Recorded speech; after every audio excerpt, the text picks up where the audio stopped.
नमस्कार। अखन हम छी बेलौचा के रामवनपुरे स्थान पर और रामवनपुरे स्थान पर अखन हम पूरा 52 मंडल महंत के जे एकटा संघ चलै छन तिनका कोषाध्यक्ष महंत राजा रामदास जी से बातचीत करब।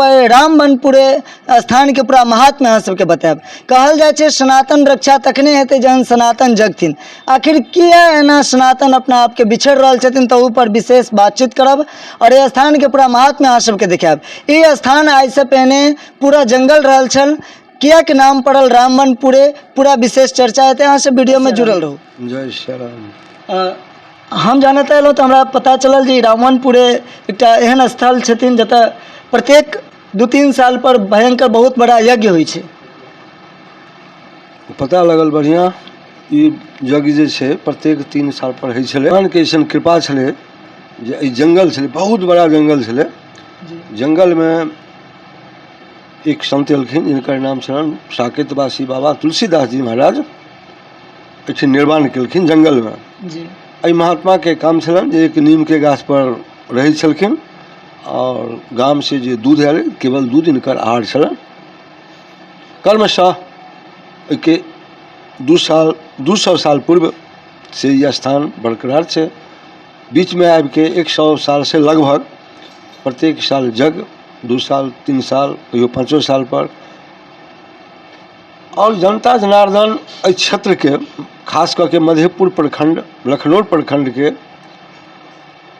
जे एक से एक भक्त, एक से एक पूरा बिहार के संत के आगमन इस जगह पर होइत अबै छन। प्रत्येक 3 साल पर कर्मशः अखन फरवरी मास में 2024 में एक विशाल योजना छलै ग्राम एवं क्षेत्र के माध्यम से, जिसमें 40 से 50 हजार आदमी के संत के व्यवस्था छलै। पूरा पब्लिक के द्वारा, भक्त के द्वारा, संत के द्वारा, एहि क्षेत्र के संत के द्वारा जे अहाँ के बीच, एहि समाज के बीच और खास करके मधुबनी जिला के अंतर्गत मिथिला, अयोध्या, काशी के बाद में जे छै से बड़का बड़का मध्य प्रदेश, छत्तीसगढ़, दिल्ली से संत सब पधारने छलखिन। एहि तरह के योजना छै। महत्व के नाम पर बाबा साकेतवासी तुलसीदास जी महाराज एहि के बाद में एहि के विशेष मूल्यता बनौलखिन। बाबा श्री रामशरण दास जी महाराज नीलभूम स्थान के अपना मेहनत के द्वारा एक विशाल संत सेवा एवं महात्मा सेवा, जीव सेवा, गौ सेवा के लऽ के वो पूर्णतः स्थान के कायम केलखिन।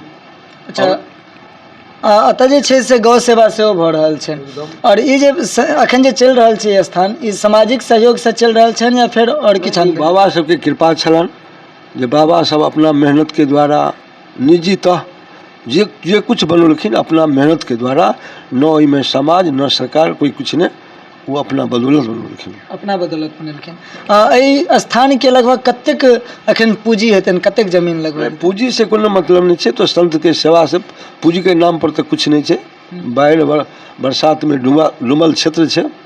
लगभग 2-4-5 बीघा के, यदि 4 बीघा के लगभग में से पूंजी कहले नहीं जाए, कुछ नहीं।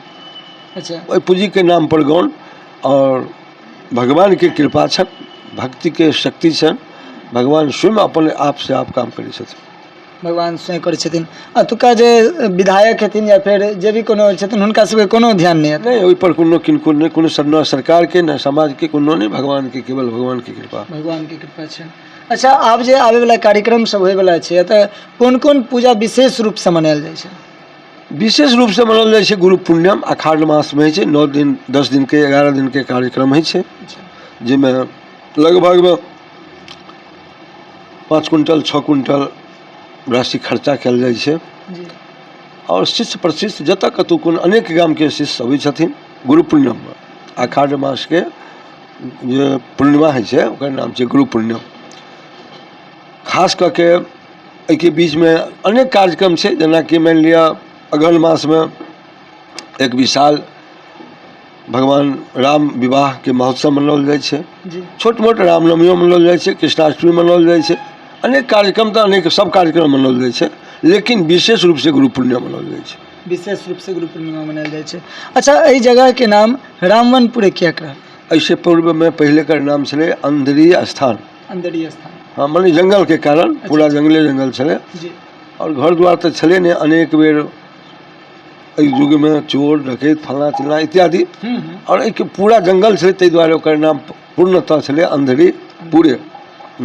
लेकिन जखन जग जाप संत महात्मा आबऽ लगलखिन तऽ नाम में परिवर्तन भ गेलै, ओकर नाम भ गेलै स्थान रामवनपुरे, पूरे रामचंद्रा।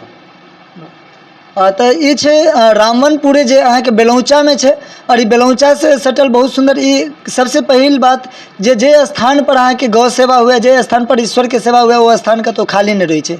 बिना समाज के सहयोग से, बिना सरकार के सहयोग से अपन बल पर भगवान सबटा काज करवा रहल छथिन। अच्छा, अतक प्रत्येक दिन जे दर्शनार्थी सब आबै छथिन हुनका सबके लेल की व्यवस्था रहै छै? कि बाहर के जे कोई अबै छथिन अतिथि देवो भव, जे बाहर के अबै छथिन हुनका लेल सब व्यवस्था छै।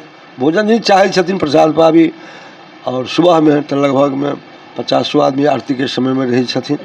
और गांव से लगभग में कुछ दूरी पड़े छै, तो रात के विषय बहुत कम 2-4 गो रहलत, लेकिन सुबह में आरती में बहुत ज़्यादा संख्या में अबै छथिन, भगवान के प्रसाद लै छथिन और भगवाने के तरफ से चाय भेटै छै सेवा के रूप में। भगवान के प्रसाद जे मिलन सब भक्त के बराबर।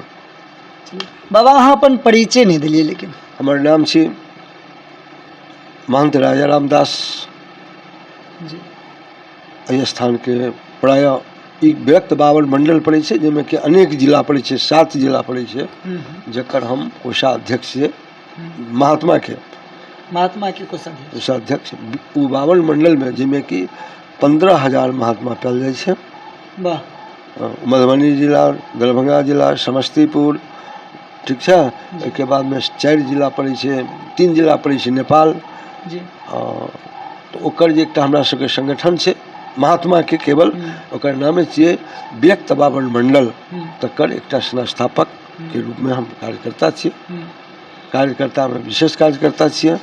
सिमरिया धाम जे लगै छै तकर हम सिमरिया में खास करके खालसा जे लागे छै, खालसा लगे छै तकर हम उपाध्यक्ष छियै सिमरिया। जय हो। एवं प्रकार से भगवान के ईसन कृपा छन, संत भगवान के दया छन, जो इस तरह के चल रहल छै। बाबा, अखन जे सनातन रक्षा के किछु बात चलते, तो सनातन रक्षा पर अपने की विचार रहे छै? अपने कोन कोन पहल कर रहल छै एकटा उपाध्यक्ष? सनातन धर्म के आइ काल्हि में हर मनुष्य तो सनातन छेबे करे, ओहिमे कनियो दिक्कत नहीं छै, कोनो ने कोनो रूप लेने छै सनातन के लेल। लेकिन अखन जे कलयुग, पूर्णतः कलयुग मान लेल जा, माँ नहीं, माता पिता नहीं, धर्मा साधु से करवावे सेवा, ऐसा छै जे साधु संत जे छै ने तकरा अखन दरकिनार कयल जा रहल छै।